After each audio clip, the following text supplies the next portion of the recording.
All right, I'm Matt. And I'm Josh. Welcome to the Nightly from Hatch Plus, a slumber party for pop culture lovers. Hi, Matt. How you doing?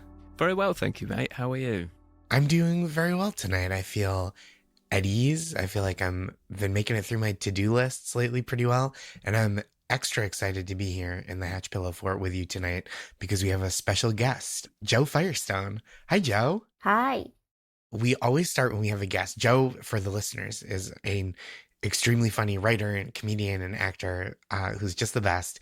And we always start when we have a guest, or we often start with asking the guest, like, do you have a sleep routine? Do you have a nighttime routine or any tips and tricks for listeners trying to get to bed? Definitely. Mm-hmm. I think my favorite thing to do is listen to an audiobook for too long. I fall asleep for some of it, miss a lot of plot. Mm-hmm. Okay? Mm-hmm. Then I fall asleep. I'm asleep through half of the playback. Okay? Then at about 3 a.m, I like to wake up and go to the bathroom. That's a really special time for me and my body. And then I go back to sleep and I think about how much I missed of the audiobook.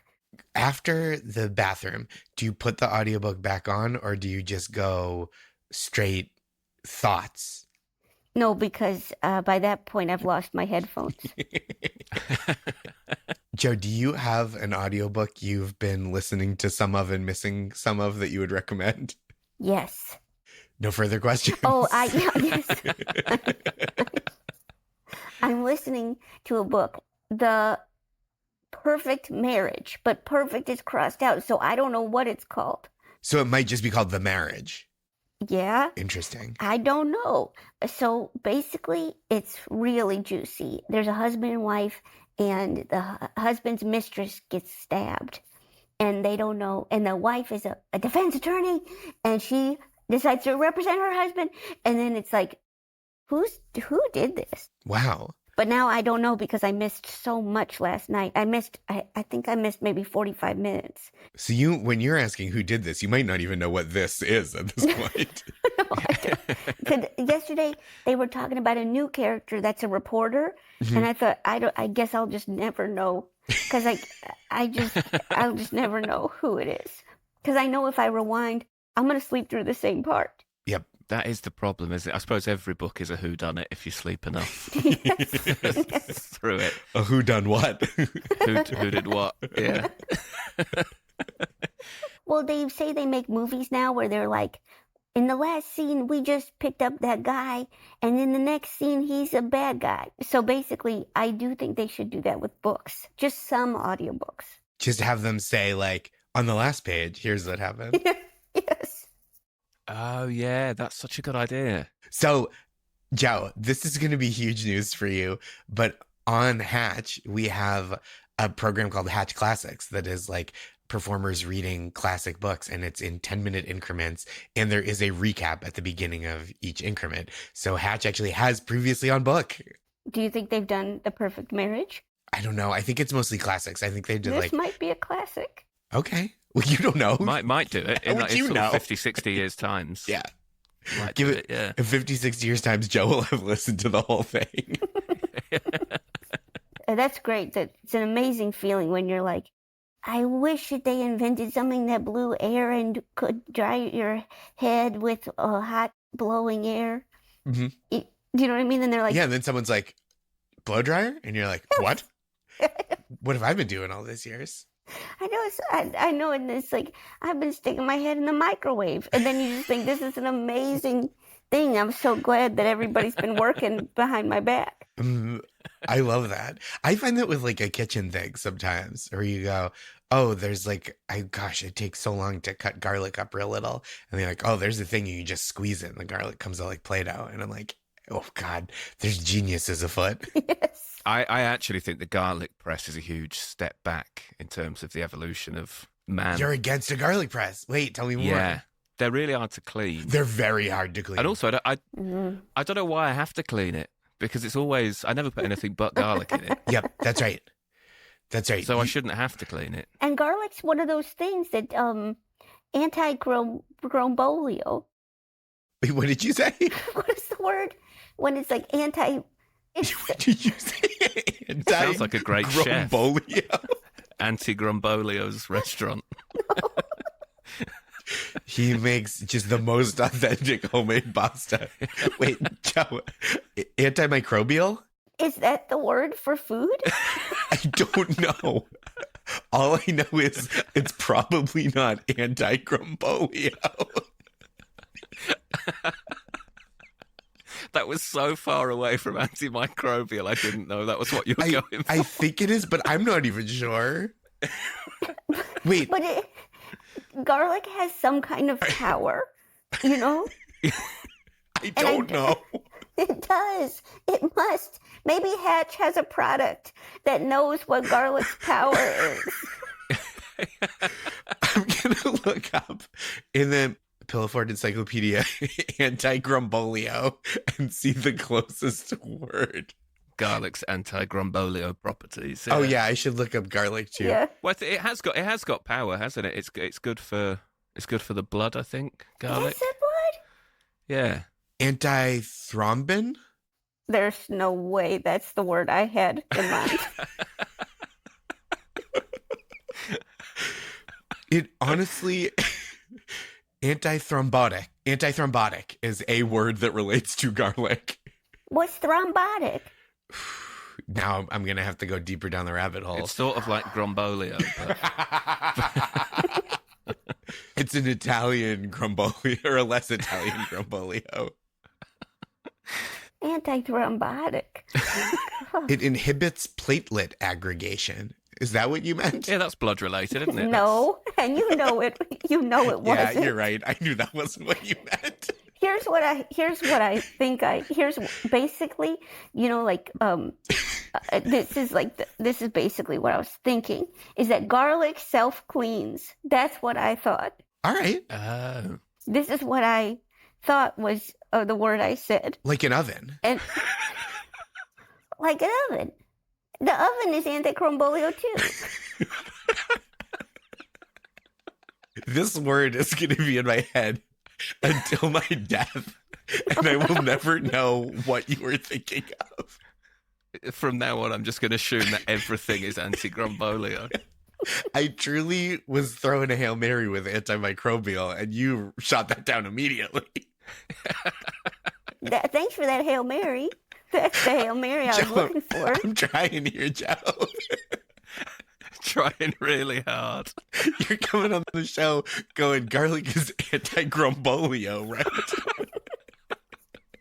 What do you think I'm going to do with that? Listen, every guest has the right to make a little mess, and you guys got to mop it up. That's the rule. So we're kind of, on this podcast, we're kind of anti-Grombolio. We're cleaning up. There we go. The Anti-Grombolio podcast. Yeah. I think is hair anti-Grombolio? Isn't hair self-cleaning if you don't clean it for long enough? That's right. You have the natural oils and stuff. I'm pointing to my own head where there is no hair. Yeah, I'm just trying to think if we could work backwards. And kind of a unified definition of anti-Grombolio. I love that. So hair, so we got garlic, ? Ovens and hair, probably. Well, you know what link? I think might be?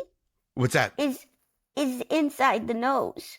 Because inside the mouth you have to brush. Yep, but inside the nose, Yes. it's doing it for itself. You never have to be told to brush your nose. That's true. So we got hair, we got noses, we got ovens, we got garlic.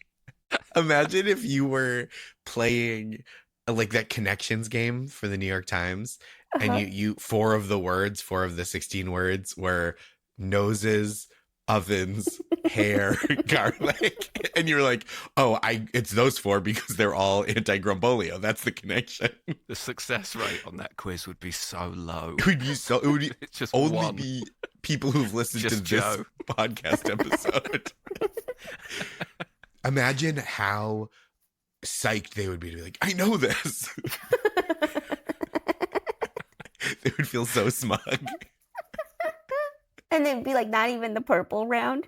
It'd just be yellow. You're like, yellow. Yeah, right. Anti-Grombolio isn't even the purple one. I wish I knew more about this game. What is the game? The New York Times. It's pretty fun. Joe, do you play? Because you knew the purple versus the yellow. I just met the game creator, Winaloo. Whoa. And it was so cool. And I was like, oh my gosh, you are the hero. She makes every single puzzle. I didn't know that. So the way that it's played, you get like a grid of, it's 4x4, and there's 16 like words or phrases, and you have to like sort them by what unifies clumps of 4, essentially. So if it's like, if you see like horse, cow, pig, chicken, you might select those all as farm animals, but usually it's like harder than that. Joe, did I explain it okay? Yeah, because then like another one would be like thigh, breast, Chick-fil-A sauce, and neck. And then you'd be like, wait, is that chicken? Right, okay. Totally. And so they tried to throw you off by having kind of overlapping clues sometimes, like clues that could fit in a couple different places. But once you sort them all out, it's like row of 4, row of 4, row of 4, row of 4. Yeah. Got you. Yeah. This is purely for fun, right? It's just for fun. It's for money. Is it? How are you profiting off of this? I can't even imagine how one would. Are you good at this game? Because I'm kind of hit or miss. I'm hit or miss, but I would say that sometimes I think, wow, I'm really on the same page. And that's the times when the comments section is like, this puzzle was crazy. Nobody would ever understand this one. And that's the only time where I'm like, got it. Yes. And you're like sorting the words like a beautiful mind that's just like appearing in front of you.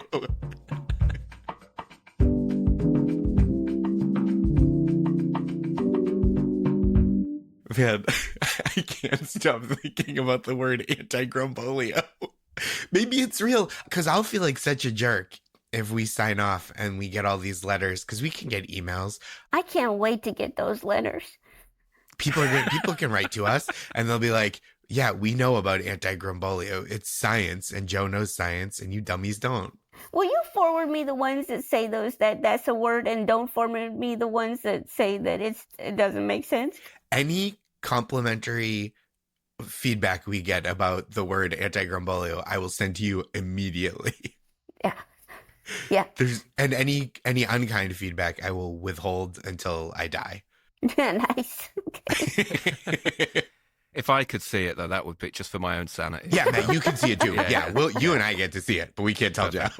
Yeah, but it would be nice so listeners, if you have any kind of feedback about the word anti-grombolio, the concept, if you know other things that you would consider to be anti-grombolio, or if you're like, that's definitely not a word, we won't tell Joe that part. But if it would help me and Matt to feel validated. Or if you've ever gone out on a date and eaten at Anthony Grombolio's. That's right. We want kind of a Yelp review of include the service, because that's part of it. Is there good parking? Yeah.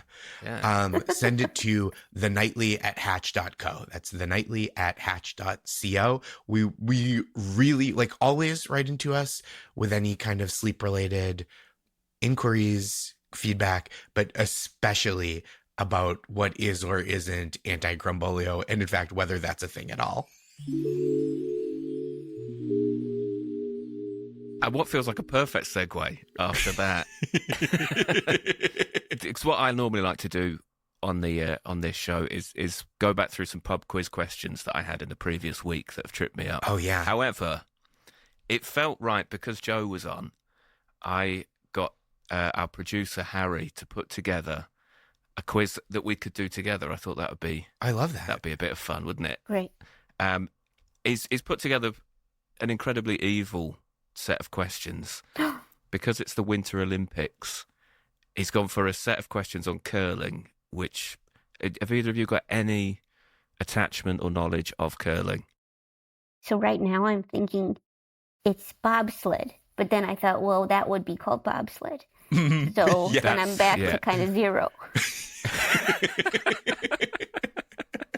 You're absolutely right. It isn't bobsled, so that's one right. Nice. That was the first question. Yeah, is it bobsled? Curling bobsled. I know. I can picture curling, but I can't explain how or why it happens. It's an ice rink, but you slide a 40-pound granite stone down the ice to a big bullseye. and I think it's closest to middle wins, and you can knock other people's stones out the way. It's the one, where you sweep the ice. They sweep the ice to make the stone like go. Ice bocce. Well, I've got a feeling this is going to be a fruitless quiz, but let's give it a shot. First question seems like a good place to start. Like golf, curling was invented in Scotland, but how old is the oldest curling stone ever found? Oh, good question. How old is the oldest curling stone ever found? I'm going to say 300 years old. Okay, Josh, that's really crazy because stones are so old. That's fair. That is an excellent point, yeah. So, because maybe they were just using regular stones before and there's... Right. I'm going to go ahead and say 302. Damn it, Joe. That's a really cruel play. Yeah. I think I'm going to go for about 1,000. Oh, that's good. 1,000. Yeah. You know what? I'm going to go ahead. I'm going to say 15,000. 15,000 for me. The answer is 1,511. Whoa. That's so old. Matt. 1-0. Yeah. To me, I'm surprised about that. Oh no, the year was. I'm getting word from the producer. The year was 1511, which. Oh, okay. So it's about 500 years ago. Yeah. So actually, Josh. Joe wins. So Joe wins. No, Yeah, I changed my answer to 15,000 years old. So, Josh, you won. No. Don't just be nice to me. No, I did it on record. I said, actually, I changed my answer to 15,000 years. All right, I'll take the point that you're graciously ceding to me. Yeah. Well, congratulations, Josh. What do they call the bullseye-shaped target at each end of a curling sheet? Oh, the hootie. The hootie? Joe says the hootie. That's good. Gosh, this is like the most basic thing to know about curling after curling exists, and I do not know it. I'm going to call it the pad. Oh, yeah, that's good. I feel like it should just be the bullseye. Yeah. The target. That's what I'll go for. So we've got the hootie. I said the pad. The target. The answer is the house. The house, of course. So no points. Yeah, no points here. Really no good. No points there. What do they call the action of sliding a stone towards the target? These are really difficult. Oh, I know this one. Yeah? Curling. I mean, that would make sense. Maybe it's a trick question. Yeah. Because it's like, when you throw a ball in baseball, that's called baseball. That's right. It all falls under the heading of baseball. Hmm? I'm going to try to get more specific because I do think if I can get more specific than curling, then maybe I can win a point. And I'm going to guess. I just think it might be a mistake, but okay. I'm going to say hurling. Oh, that's good. Yeah, close to That curling, but a little different. that's good.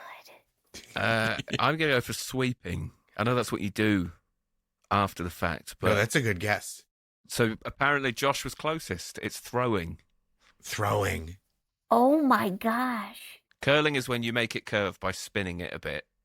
So technically that would be right, I suppose. All right. Do you know what? We'll go for one more. Josh Okay. is 2 up, so realistically the comeback here isn't on. But Can you imagine the atmosphere of this pub after all these questions? Brutal. oh, it's dead. It's dead. Everyone's gone. So finally, last question. Josh, curling has a tradition called broom stacking. What do you think it is? Ooh, It's when everybody puts their hand in the middle and they say, "Go team." that's pretty good. I like that. Yeah. Yeah. It's wholesome. I think it's when you want to protest the results of a curling match and you put your instruments you use to push, to clear the ice, when you put those across the curling field to show that that the game is being played under protest. Oh, okay. That's really good. Interesting. That's very niche. I'm going to go with what I think would be the most obvious. When more than one person sweeps. That's broom stacking in my world. Jeez, these are really good. One of these has got to be the right answer. I'm going to shock you, Joe. None of them are the right answer. Oh, What was the right answer?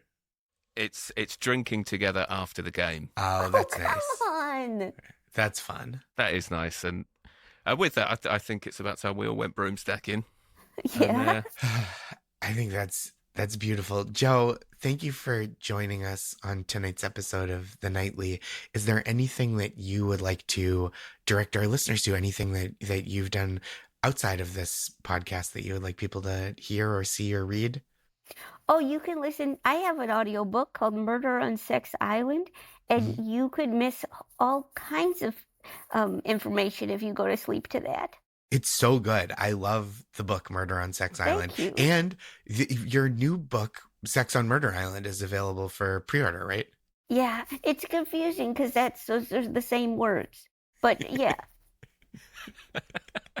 Are all the words in the book the same, just in a different order? Yes.